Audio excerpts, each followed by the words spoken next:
Welcome back, and today we're talking about Higurashi When They Cry episode 4. So like always, let's just jump into it.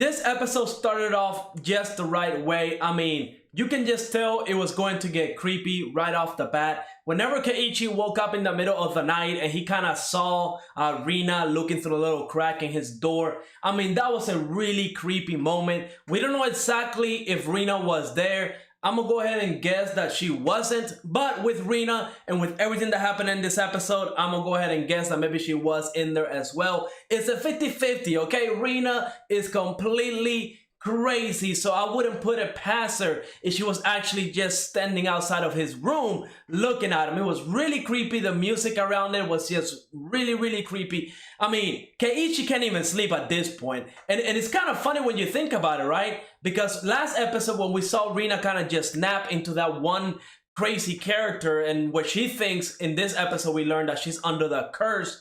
Yeah, it was really weird to the point that it freaked out Keiichi, and he was afraid of her throughout this whole episode, and rightfully so. I mean, dang, this episode was a very good one. We're starting to see just how crazy this anime can be. I will say I was a little bit disappointed with the censoring in this episode, because I don't think this scene that we got in this episode was more brutal than like the starting scene of episode 1, but we're gonna talk about that later. I really want to talk about Keiichi's whole day, because one, he wasn't feeling that well, and once he went and talked to his mom and Rina was out in the front door waiting for him to go to school, he was so afraid that he kind of wanted to stay in, go to the clinic. And you know, once he got to the clinic, I will say whatever is being done there seems kind of suspicious. I mean, that guy, the male guy, or the guy that was moving in the boxes and remodeling, whatever that guy was, you know, he had his hat on, you couldn't see his face.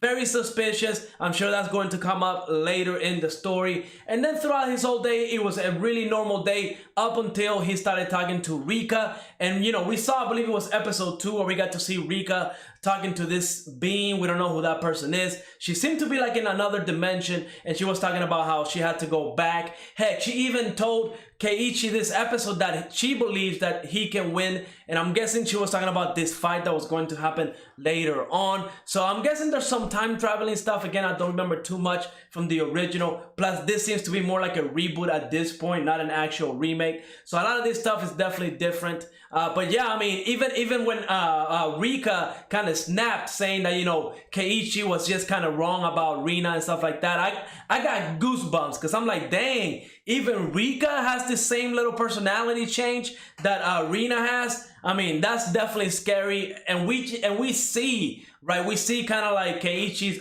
fight or flight kind of activate, right? Once she snapped the way that Rina does, like, he just went on full like defense mode. I mean, that dude definitely is freaked out by it. And remember, Mion also did this, so I wouldn't say Keiichi is outside of the water yet. He's still drowning at this point.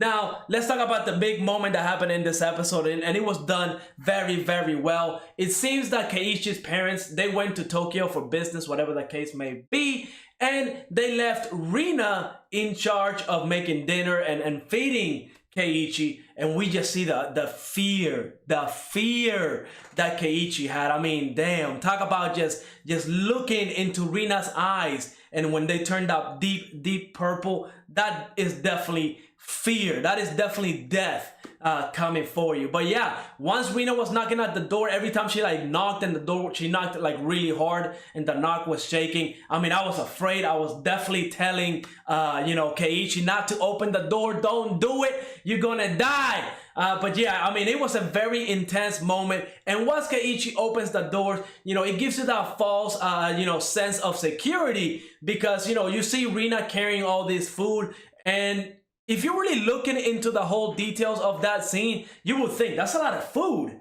That's a lot of food, right? For 2 people, that's definitely overkill. We later find out she had the instruments of death in there, okay? And the way she was setting everything up neatly in the table, I mean, talk about freaky, talk about scary. And then of course we get the huge fight. And I will say this is the part where I was kind of disappointed a little bit, not too much, because they did censor the anime.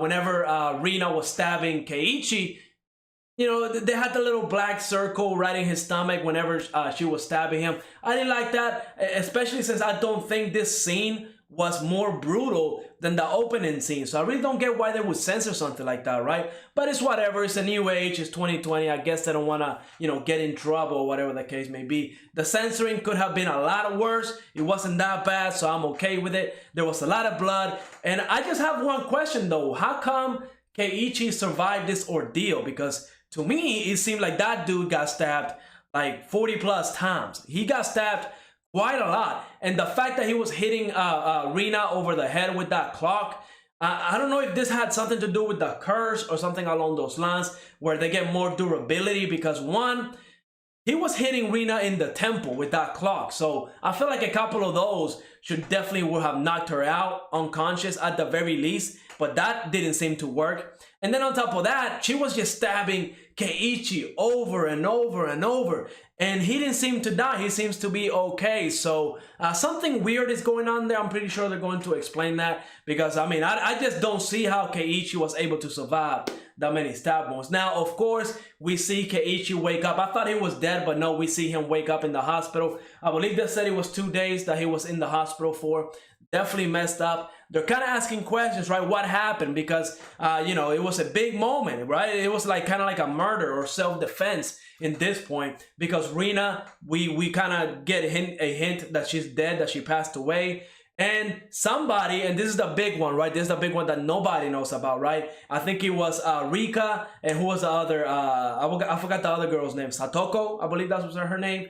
Satoko and Rika were murdered in the shrine by the same knife, that was used to stab Keiichi.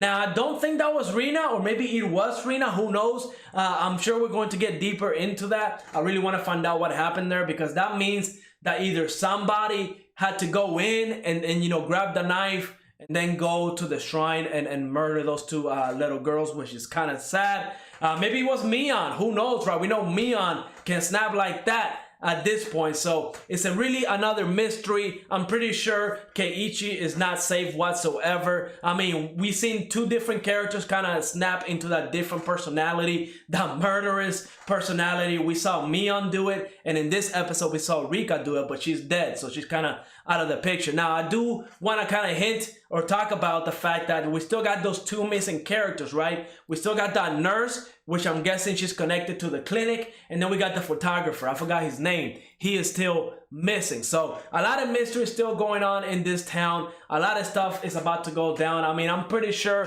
from some of the scenes that I remember in the original, the torture scenes are going to get brutal, is going to get bad. And the last thing I want to talk about before we go, I do like the whole art change that they do, right? Whenever we see the anime in what I like to call the cute mode, where it's all the nice colors and all the characters look nice and innocent. But then when we had the arena scene along with Keiichi fighting each other, and they changed all the colors to like really dark, and then it has that dark border around the whole screen. I think that was done very well. It kind of shows, you know, how tragic and violent and the panic that is going on in this scene. I absolutely like when they did that whole change. I mean, overall, this episode was absolutely great. I've been waiting for this to happen because I do remember some stuff from the original, some of the torture scenes, some of the brutal scenes. And I have to say, it was only a matter of time before stuff, you know, just got kicked into gear and it was going to go down, and this was the start of it. Now, I'm pretty sure next couple of episodes is going to be nice and calm. They're going to be looking into all these different murders that just happened. You know, we got the two people that got demoned away. I'm pretty sure they're going to look into that. But I mean, I'm just saying, we're not even close to what this anime can actually do. I'm enjoying this anime. I'm glad I'm watching it again. It's a lot of fun. I like a good horror, and I feel like this anime is doing a great job at kind of showing you how tense the situation is. I mean, I gotta tell you, at the beginning, whenever we saw, you know, Rina looking through that crack, I mean, chills. I was scared for Keiichi, and the same thing whenever she was knocking at the door. You can just tell the way she was smiling. I mean, just thinking about it gives me chills. But yeah, overall, great episode. Let me know what you thought of this episode in the comments down below. And like always, go ahead and leave a like, subscribe, and I will see you on the next episode.